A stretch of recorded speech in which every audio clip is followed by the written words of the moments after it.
Hello, Murray. Hello. Welcome. Okay, well, it being 1:02, we're all here, everyone's present. I will call the meeting to order. Are there any agenda additions?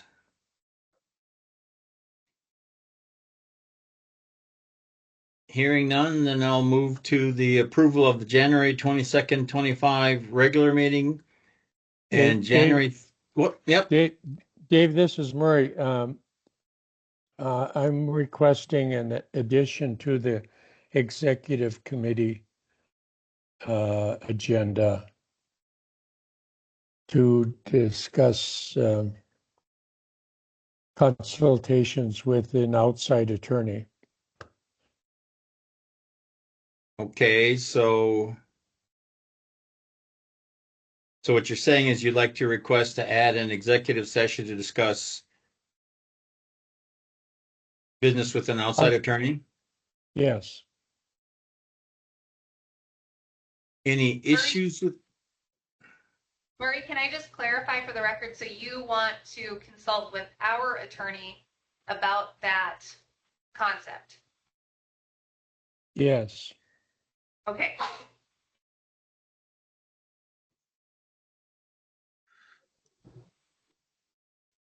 Okay, I have no problem with that. So that would go A news thing.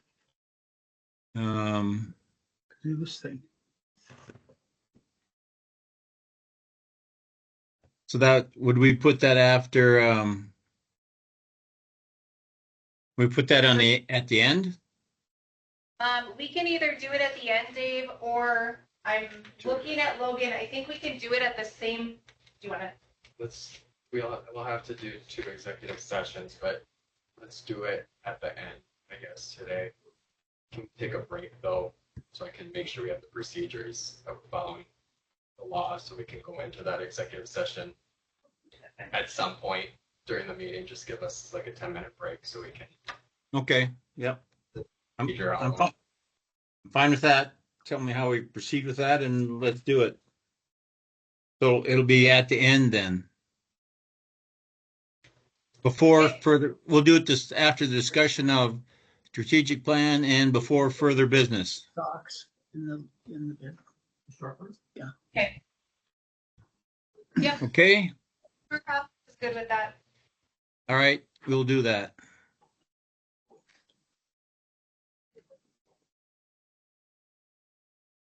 Okay, we have that added. Now then, the approval of the regular meeting in January and the January 30th special meeting minutes. Any discussion about the minutes? This is Murray. I move to approve both. I'll second it.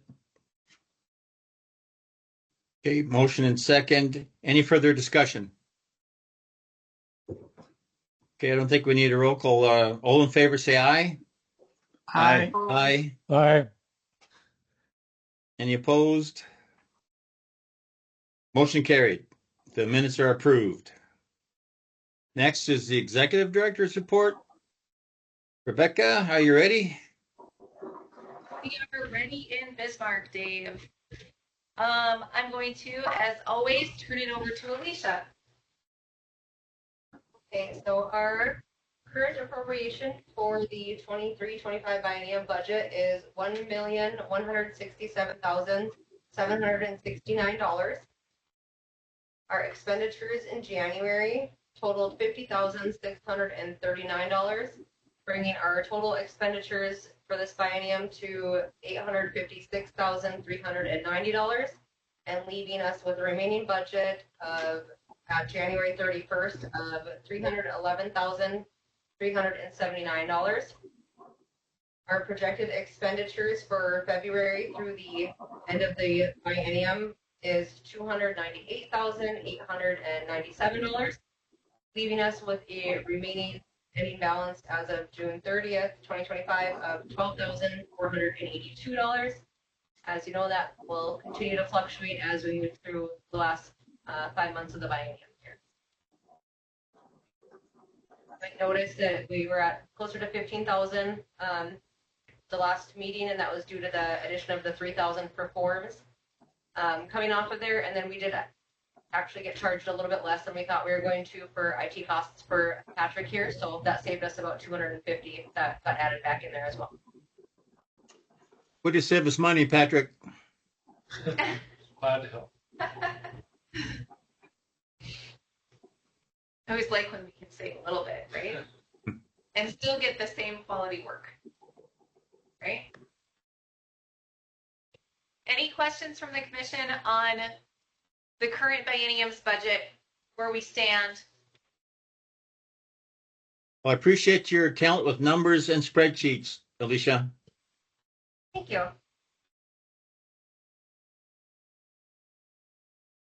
Hearing no additional questions, I'm going to move on to the filings update.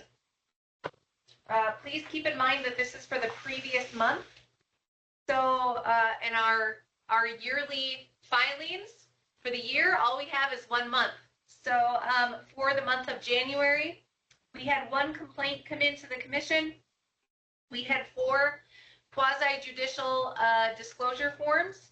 We had 6 conflict of interest forms. You can see that a little bit above 5 there. And you can see the most noticeable filing that came in with the commission to the commission in the month of January, which is predicted or expected, I should say, based upon legislative session, is those meeting notices that are required to come in. I also wanted to update the commission at this point that those meeting notices have been going up in the form that we have as PDFs onto the website since January. We have received some positive feedback on that, saying, yes, I don't need to request these now. I can check on things. We appreciate that. That came from both legislators and lobbyists. So that has been going well, I guess. But we're hoping that those can become searchable with the IT forms that we're working on with IT. So this is kind of a as needed, or a, we kind of came up with something that would work for now until we have those more formal IT things worked through that Alicia is working on. The commission currently has 35 pending complaints as of the end of January. So we don't have any required action by the commission. If I move on, is there any questions on filing updates?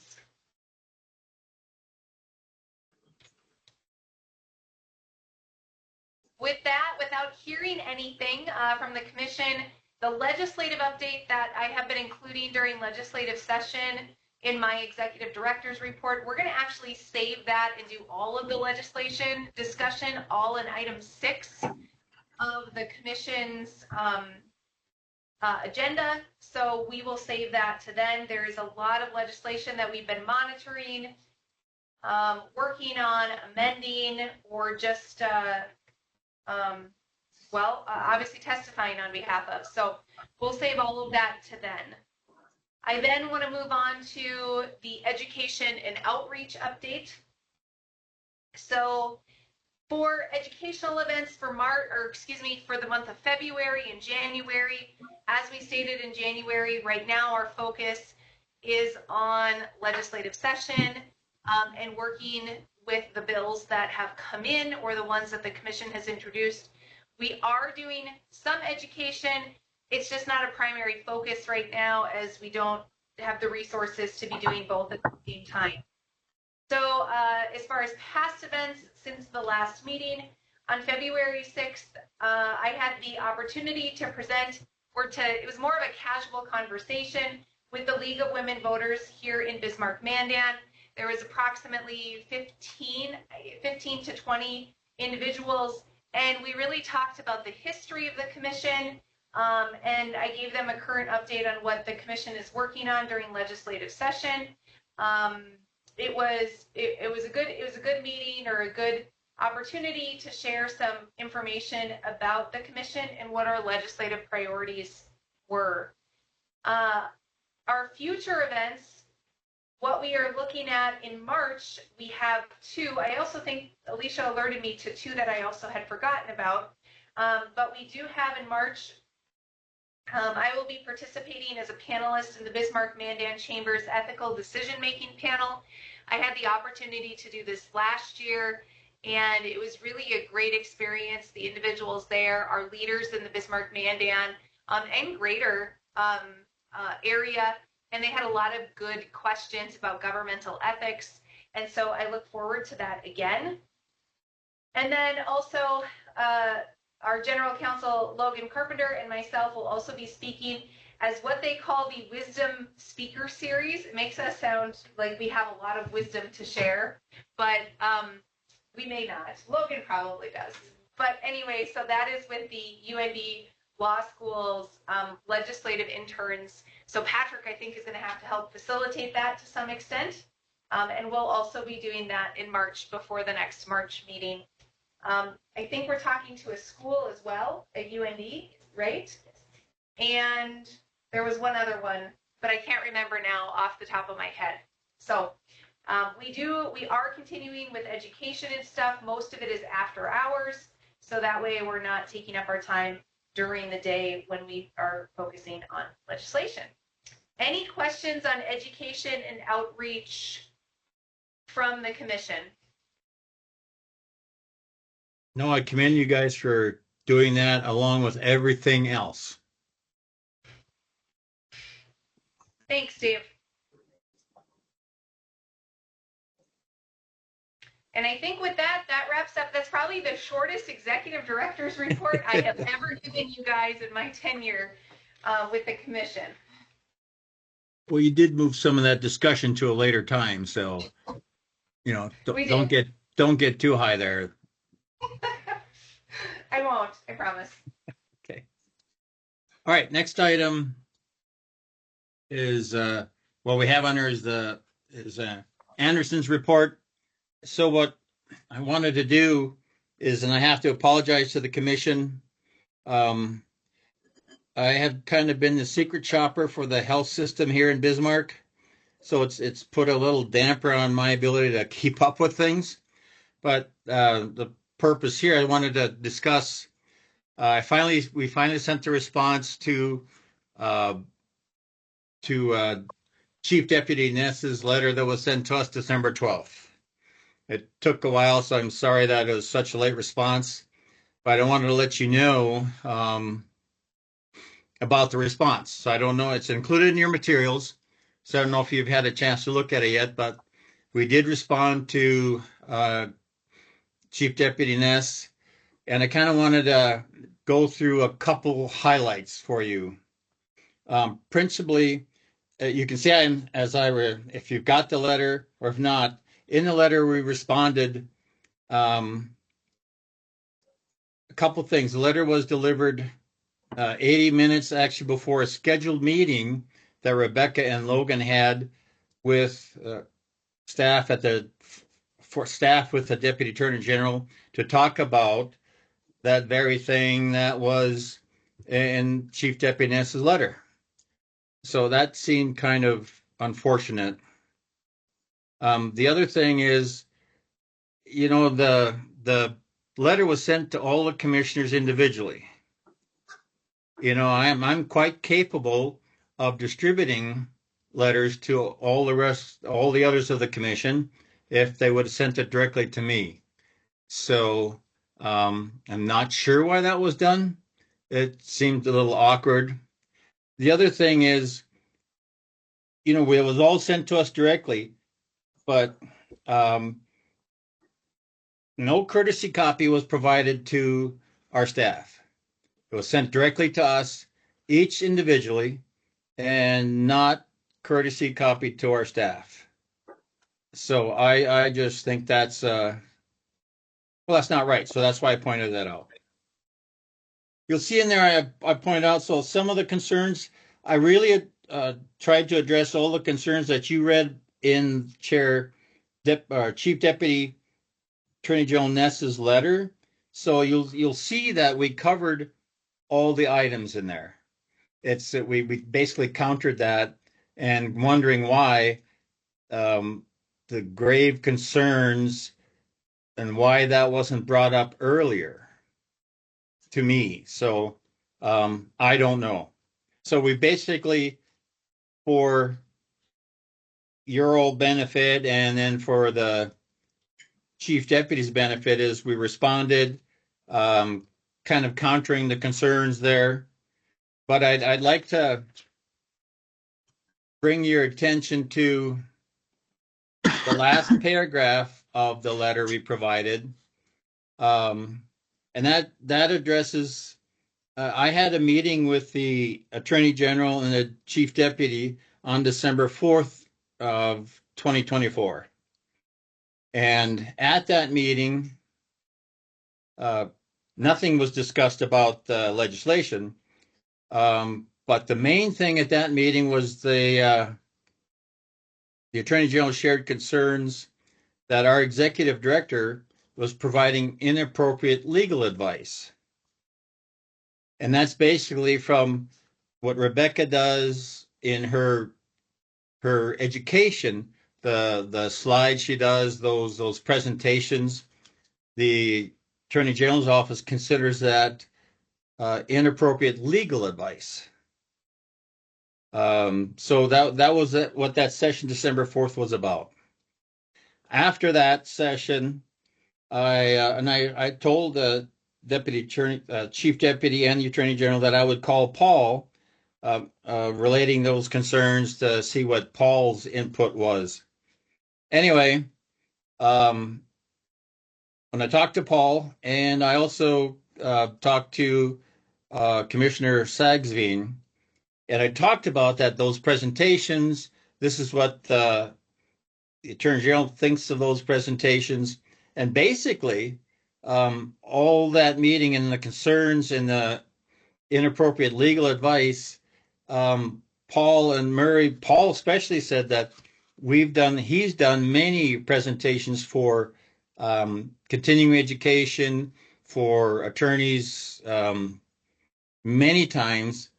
And basically, in talking to Murray and Paul, what Rebecca is doing is in fact fine. So that's why you see in the last paragraph that, and based on those discussions, the concerns that the Attorney General and the Deputy Attorney General have for what Rebecca is doing, I simply disagree. I guess we as a commission disagree. Rebecca is implementing Article 14 of North Dakota Constitution and supplementing rules and directives of the Ethics Commission through education and training. She's doing what we want her to do. It's quite popular, actually. So, and Rebecca should continue to do that. So that's why that's in the letter as well. It was just to bring really you guys up to speed on what's been going on, and I just simply haven't been able to update you on it. So that is my report. It's basically about our response to the letter we all received December 12th. Any questions? I just want to make a comment. I've presented many times over the last several years, and I don't see a problem. Generally, the presentations are informational. They are not for the purpose of giving legal advice, and I just don't see the argument.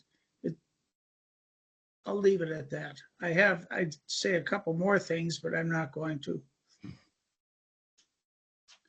Well, I think what I tried to do in the letter is Rebecca has done great work, extra work for us, and it's been well received, and it's helpful to lobbyists and legislators, and I don't think it deserves the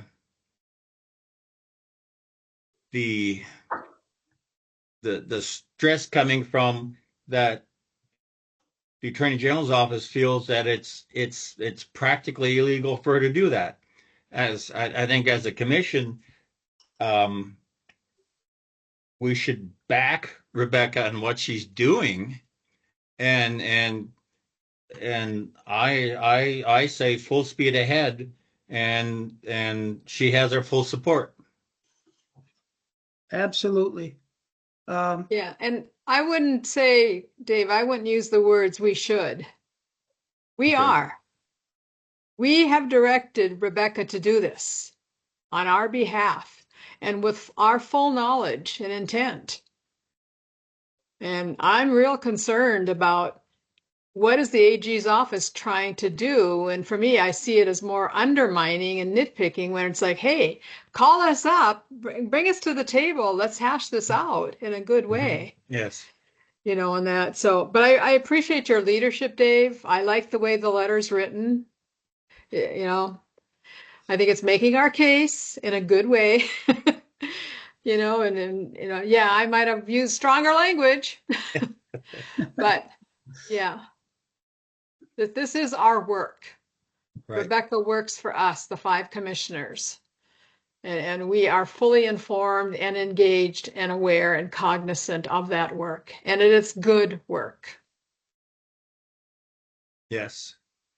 I mean, we of course want to and will work with the Attorney General's office, but in this case, you know, I disagree in their points about what Rebecca's doing. She's doing a great job. She's doing it on our behalf, and it's part of the role we were given.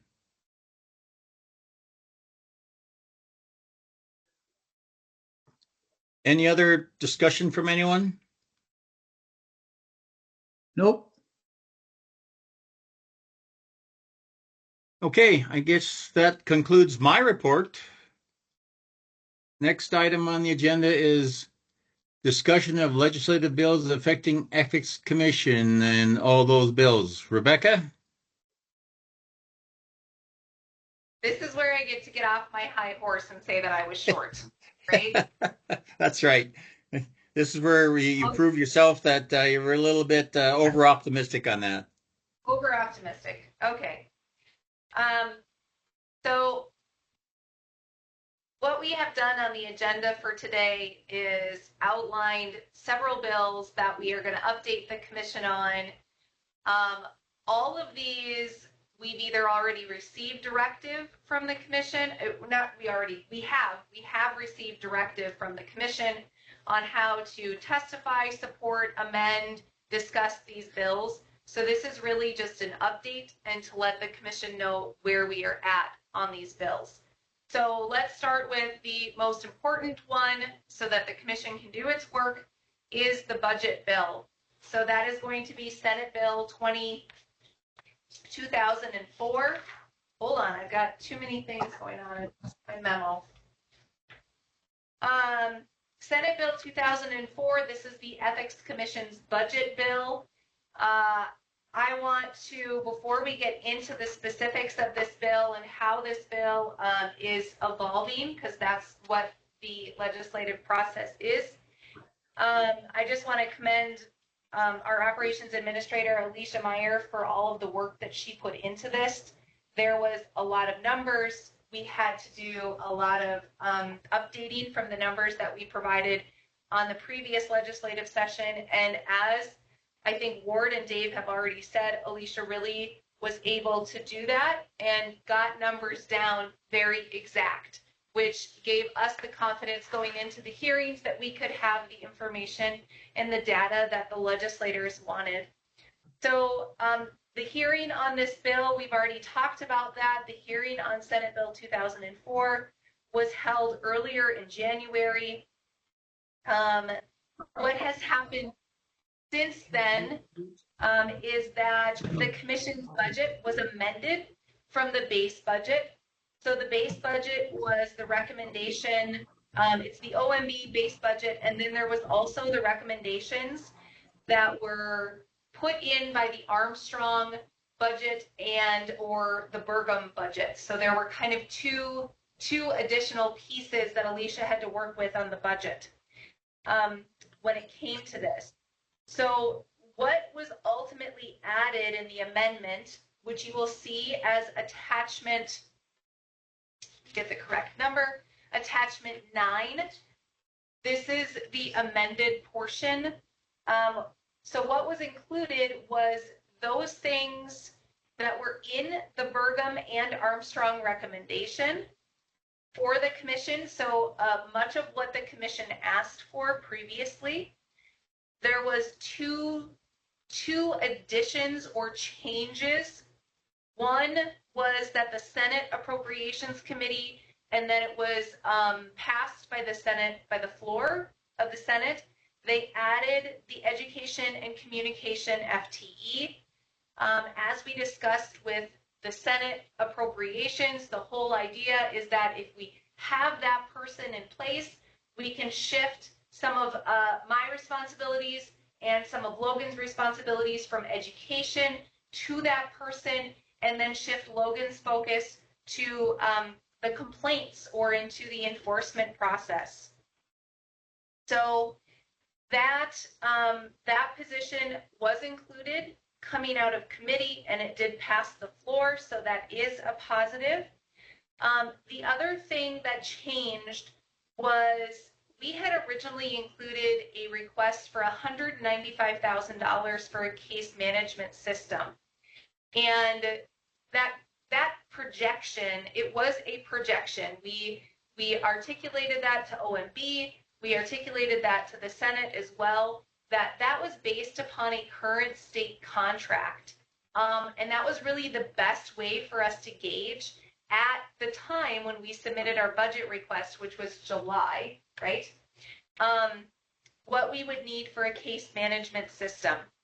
And we've done further research on that, and we had really great discussions with the Senate Appropriations Committee, and their concern was that that is a lot of money for a case management system when our complaints are not in the thousands or the hundreds.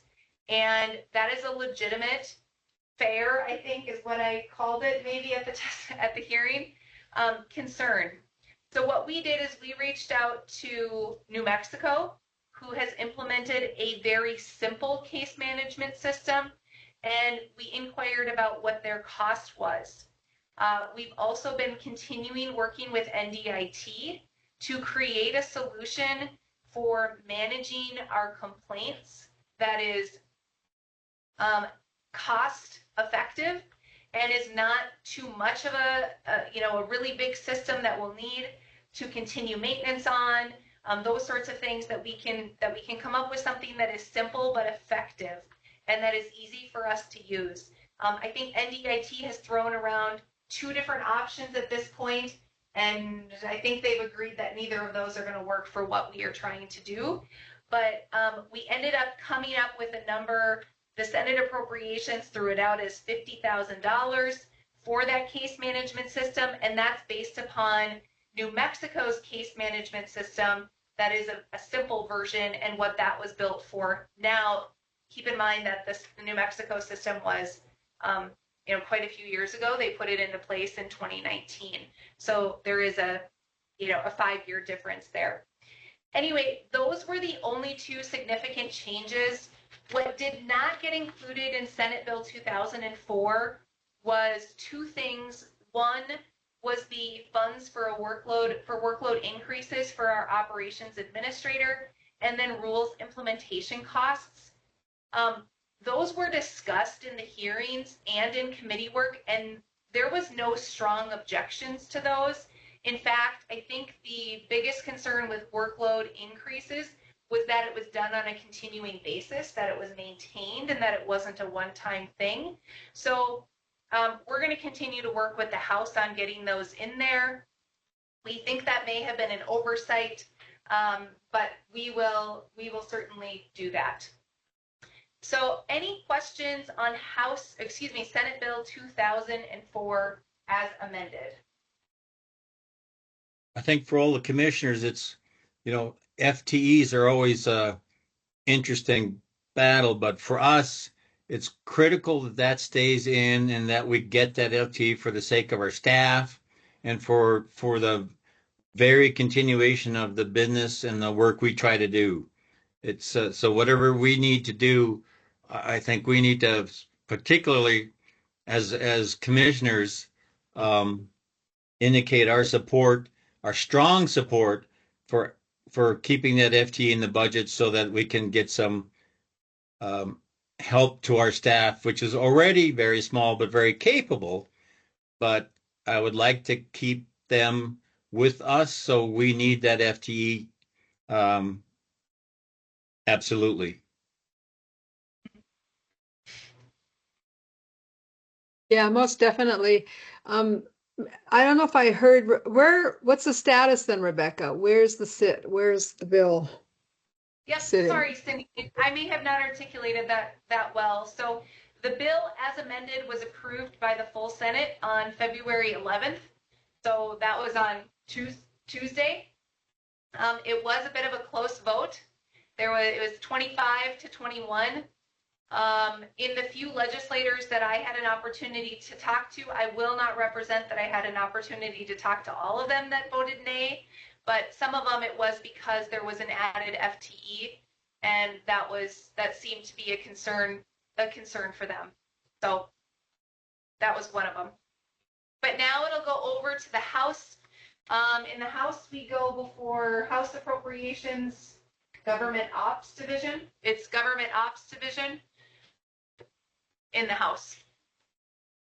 And we'll keep you informed on when those hearings are. They won't be until March, though. House Bill 1141. Am I good to move on to House Bill 1141? Yes, please. Okay. So the hearing for House Bill 1141 was held back in January 27th. It was before the House Industry, Business, and Labor Division, or Committee, excuse me. We presented neutral testimony on this bill, really because it impacted some of the procedural workings of the commission. At the hearing, several groups testified in opposition to the bill, in the fact that it was too broad, specifically that it could prevent state and local officials from being members of professional organizations. You can see on attachment 10 to your memo is House Bill 1141 as it was introduced. Commissioner Sagstein, myself, and General Counsel Carpenter, as well as our legal intern Patrick, we all sat in on that hearing, and we heard the concerns of individuals that testified against it. But what happened at the committee is that there was a few legislators who commented that they planned to offer amendments to the bill to address some of those concerns. And so because Commissioner Sagstein attended the hearing, which we really appreciated, he went ahead and drafted a potential amendment. And really it was to fix the procedural concerns that the commission had, but maintaining the purpose of the bill, or what the sponsor's intended purpose was. So what we did is General Counsel Carpenter, he took that amendment, he integrated it with the procedures that we had in place, and that amendment was considered by the committee. We worked with the chair of that committee to introduce it. The reason that we did that is, yes, we testified neutral to the bill, but if the bill did pass, we wanted to make sure that it was in a workable procedural form for the commission. And so that's what we did. We weren't testifying in opposition or in support of the bill by offering the amendment. We were just trying to assist the committee if an amendment was going to be offered. So while the committee did appreciate the amendment, they did consider it, they adopted the amendment. Ultimately, House Bill 1141 did receive a do not pass recommendation, and it will now head to the floor. So again, the commission is neutral on that bill. It just affected the procedures of how we referred cases and did investigations. So with that, we don't really assuming, we'll see what happens on the floor, but we'll keep monitoring that bill. Any questions, concerns on House Bill 1141?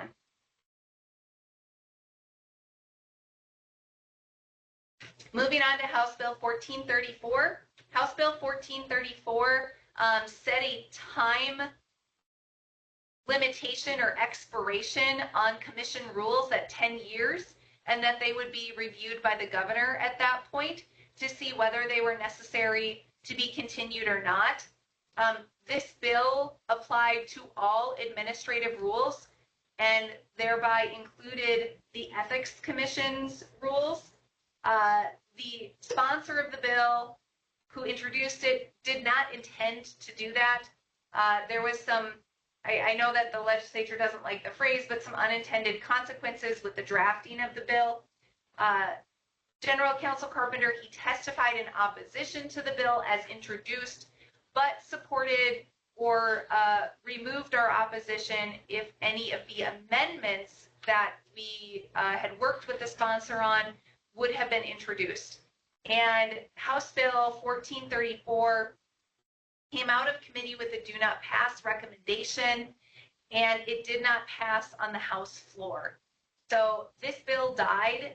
There is, we have been informed that there may be another bill that may integrate some of the aspects of House Bill 1434, and we will continue to monitor those. So that bill we kind of have taken care of, let's say, from the Ethics Commission's standpoint. Any questions on that one? Moving on to House Bill 1469. The hearing for House Bill 1469 was held just last week, Friday, before the House Political Subdivisions. The Secretary of State, Michael Howe, took the lead in testifying in support of this bill, and then I had the chance to kind of back cleanup. I think that was how we did it. He did a very nice job of articulating that this is a balanced approach to increasing transparency without it being burdensome. The commission then just added the information regarding what other states do with financial disclosure statements, or as he calls them, statements of interest. So there was opposition to this bill, but the opposition related to having them available online. And the Secretary of State offered an amendment, which we were in support of as well, that only the forms that the Secretary of State's office receives need to be online, not the forms, the statement of interest that are filed by or to local cities or political subdivisions do not need to be online. It's just the ones that do come to the Secretary of State. The amendment also excluded federal office holders from the yearly filing requirement that we are implementing, or that the bill implements. And this is really just because it would be redundant. This is already done at the federal level, so it doesn't need to be done again at the state. We will continue to monitor the bill and coordinate with the Secretary of State's office on any follow-up that is needed. We didn't hear opposition. The opposition was really just a procedural thing, not substance. And we did make sure to let the Secretary of State, as well as Representative Bosch, who introduced the bill, that we appreciated their work in coming to having those good discussions and productive discussions that that produced a good bill. Any questions on 1469? This is Murray, just a comment. Observing the committee hearing, it was my impression that the committee was pleased with the collaboration between the Ethics Commission and the Secretary of State. Is that a correct impression of mine? That the committee was pleased. Pardon? I said, are you asking those of us who were in the hearing? Yeah. Yeah. Well, I was just online. It seemed to me that they were pleased that the two organizations were working together to address an issue. I don't want to speak for the legislators, but we certainly didn't hear anything opposite of that. So I think the hearing went very well.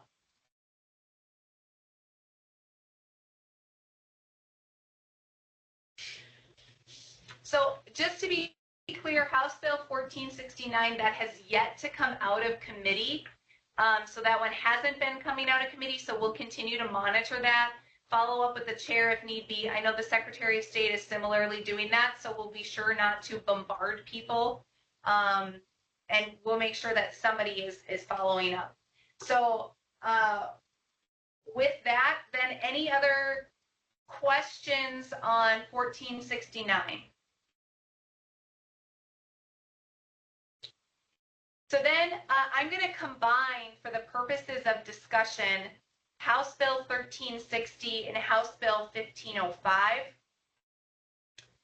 So House Bill 1360 and House Bill 1505, both of them had hearings on January 31st.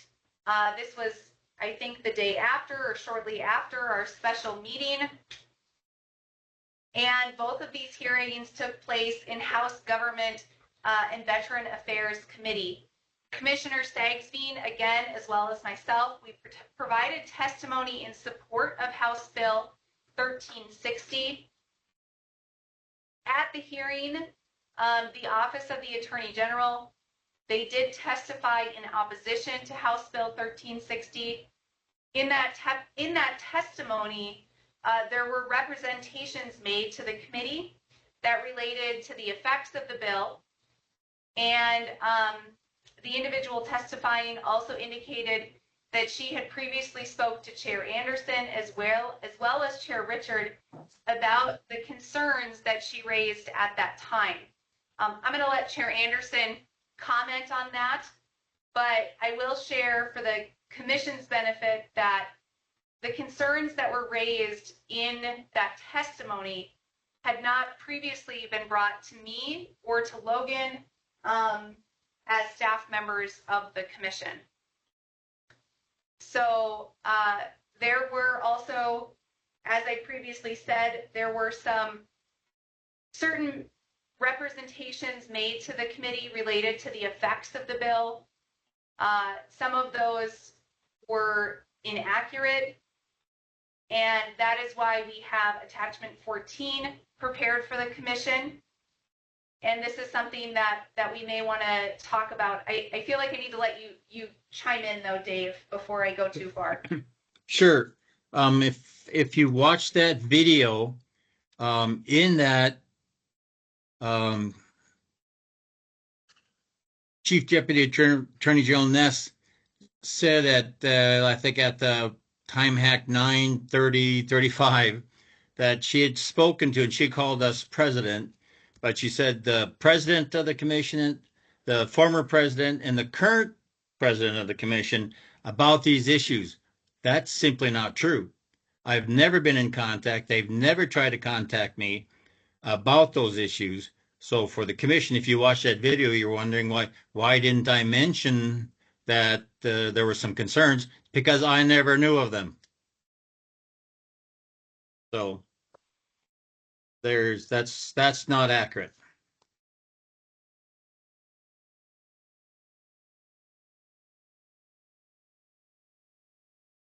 So on House Bill 1360, the following hearing after that hearing, thanks Dave for clarifying that, by the way. On House Bill 1505, which was then held after House Bill 1360, we then provided testimony in opposition to the bill. This specifically related to provisions related to the confidentiality of the complaints, closure of a complaint, and informal guidance by the commission. Representative LaFour, who was the sponsor of the bill, he did present an amendment at the hearing, which was explained by legislative counsel, addressing many of the concerns that the commission had with House Bill 1505.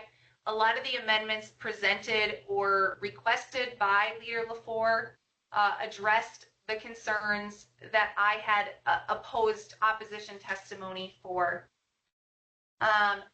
So what happened at these hearings that I'm hoping that everybody has had a chance to watch is that Chair Schauer, because of the kind of the process that had happened during both of those hearings, and because House Bill 1505 and 1360 inherently overlap because they relate to the commission's process.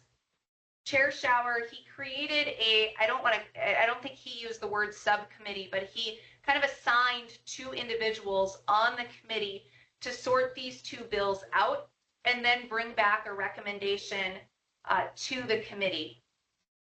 So what we did is commission staff have since provided additional information to that subcommittee regarding House Bill 1360 and some of the representations regarding the effect or just to facts that were stated during the testimony that were not accurate on House Bill 1360. So what I do want to share with the commission is that we are going to continue to work with both the sponsors of House Bill 1360 and House Bill 1505 to ensure that the concerns related to the complaint process are fixed or are moved in a direction that is workable for the commission so the commission can continue its work. We will have continued discussions as we move through this process. As part of those discussions, one of the things that I want the commission to consider is that the representations as to the effect of the bill, what the bill does, that were made by the Office of the Attorney General, some of that was not correct. And that when a court or an adjudicative body of some sort looks back at the legislative history to try and understand, interpret something, to make a decision potentially on a procedure or Interpretation of law. Yep, an interpretation of law. A lot of times they will go back to what testimony was presented. And I shared a concern, or I had a concern, that there could be issues that could be created down the line by having some inaccuracies. I did reach out to legislative counsel and brought that issue up and asked, and I want to make sure that I'm accurately presenting the conversation, that whether it's an option to essentially provide additional information to ensure that there is a legislative record that is accurate. For the future courts, or for future issues that can come up. Or a future commission. Yes.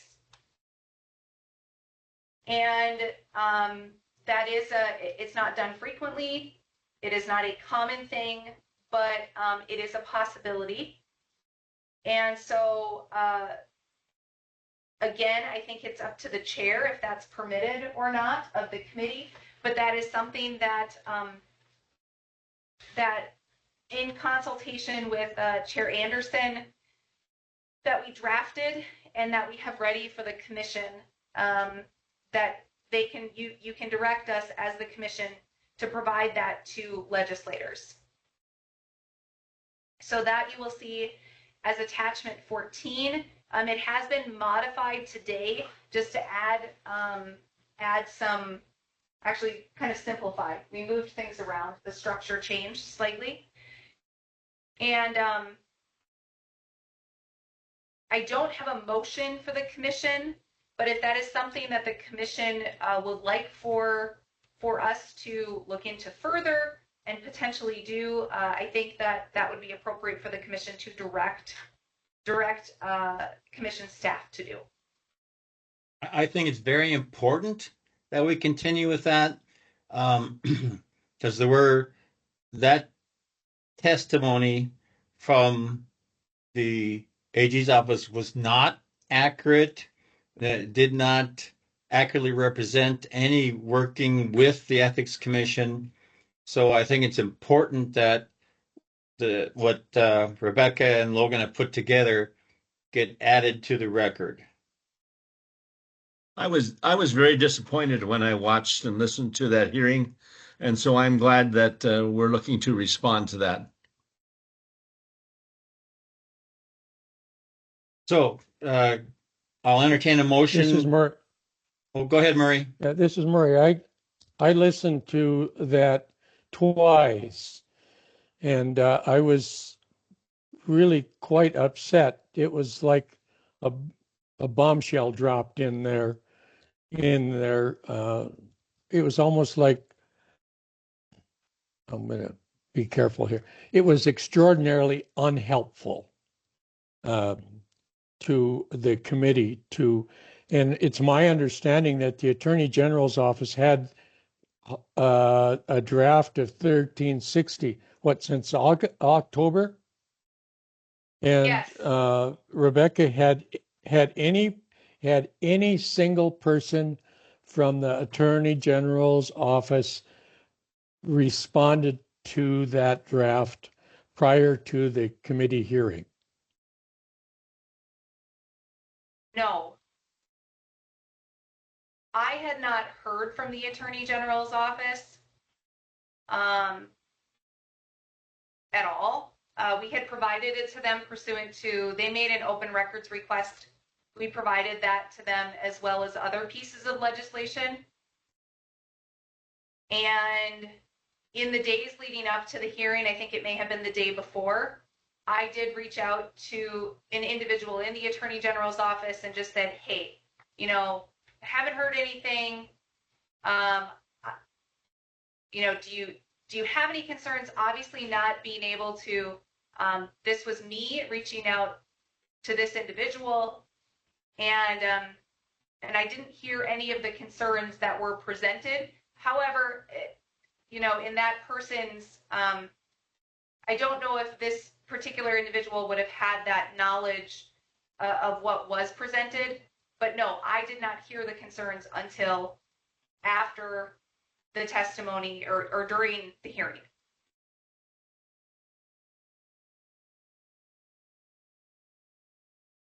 And the problem with that testimony at the hearing is that they indicated that they'd spoken to me, and that's not true. So Rebecca, Although- are you asking for a motion from from a commissioner to authorize you to send you and Logan to send the letter? Yes. So what's the proper wording for a motion? Because I will make the motion that the North Dakota Ethics Commission, via our executive director, provide a response to the testimony on what is it, House Bill 1360? And or 1505? I don't know. Rebecca, help me tweak the language. Berta, Logan, Cindy. Cindy, I think it could be as simple as direct commission staff to send the letter that is drafted in attachment 14. Okay, there you go. I'll amend my motion to what he just said.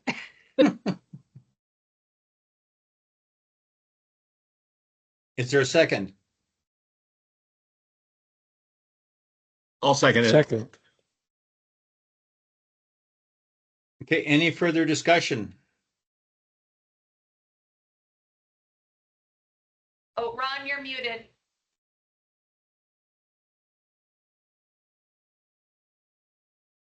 Oh, no, Ron, you're muted.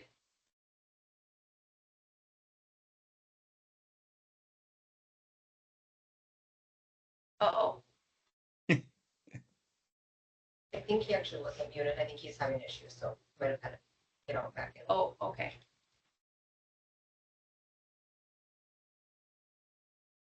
Dave, can we give Ron just a minute? Sure. Alicia thinks Let's hold off. Let's wait till Ron gets back.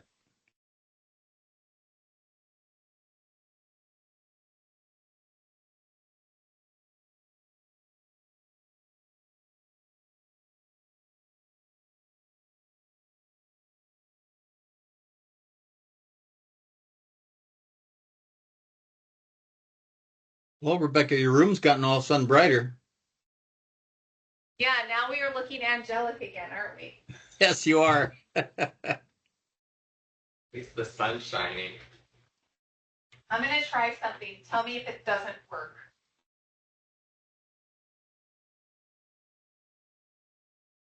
And then we look like silhouettes again, Does that help?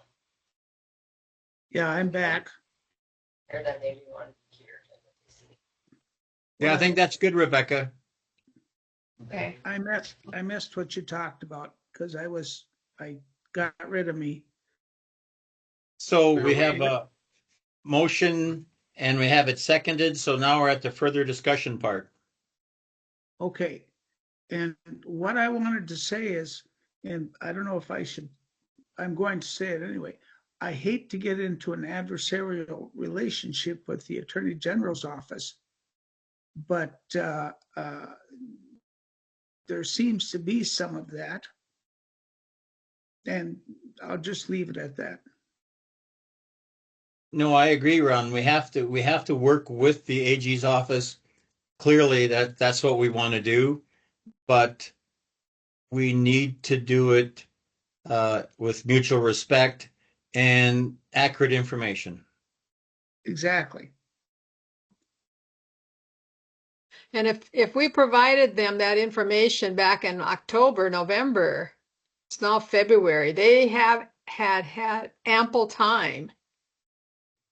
And for me, I feel we were blindsided by that testimony when they could have very well called us up, beforehand and say, hey, can we kind of hash this out a bit? So, but here nor there.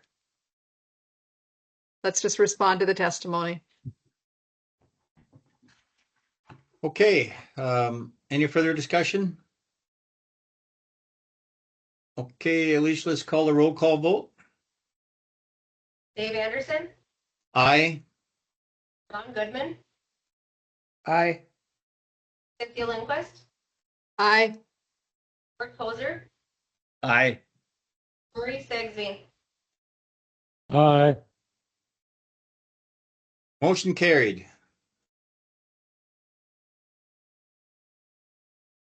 Okay, so you've got our full support, Rebecca, to provide that information and correct the record. We will do that. Dave, that wraps up our discussion of legislation. Just to give the commission a timeline, crossover is the last week of February. So all of the bills will be through. I think the only bills that we have left that we are monitoring closely, we are monitoring other ones as well. Not that the commission is taking action on or being actively involved in, but they will be wrapped up in their respective house and then cross over to the other house the first week of March. So I anticipate having, in early March, having more budget discussions with the Senate, the House, the House. And if commissioners can be present for that, I really do think legislators love to see commissioners instead of just me and Logan and Alicia and Patrick. It's really great to have you guys here. And so particularly for budget, that's always good for them to see and know who you are. So with that, we'll let you know when hearings are set so that you can be present either online or with us here in Bismarck. Dave, I think that takes us to item number 7. Okay, so before we start our process for that, let's take a break.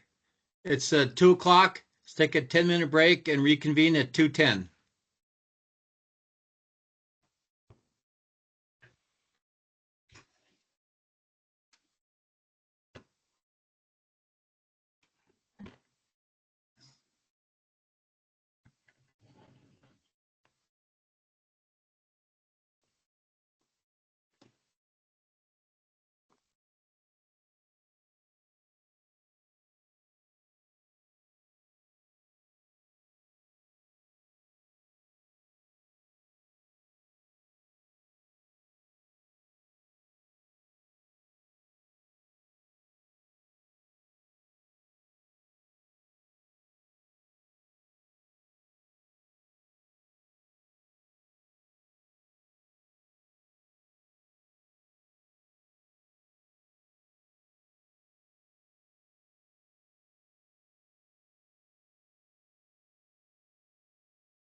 Hey, Dave? You'll be interested in this. Stuart Munch, Yep, you know, Admiral Munch, yep. has gotten the Old Goat Award. What's He's that? he's the longest serving Academy graduate in the Navy. Oh, is that right? Yeah, that's an award that they give. Good for him. Yeah.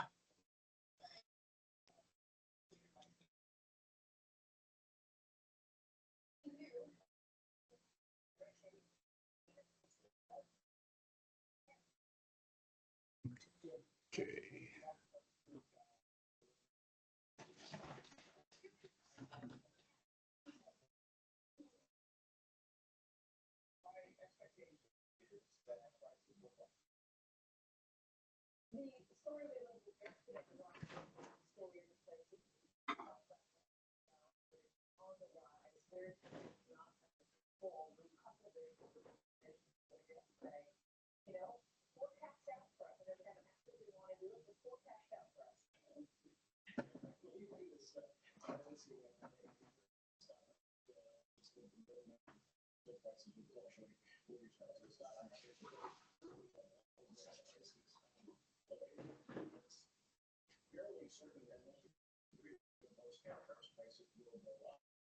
Okay, we were all back, but Ron disappeared for a second. I'm here. I'm here.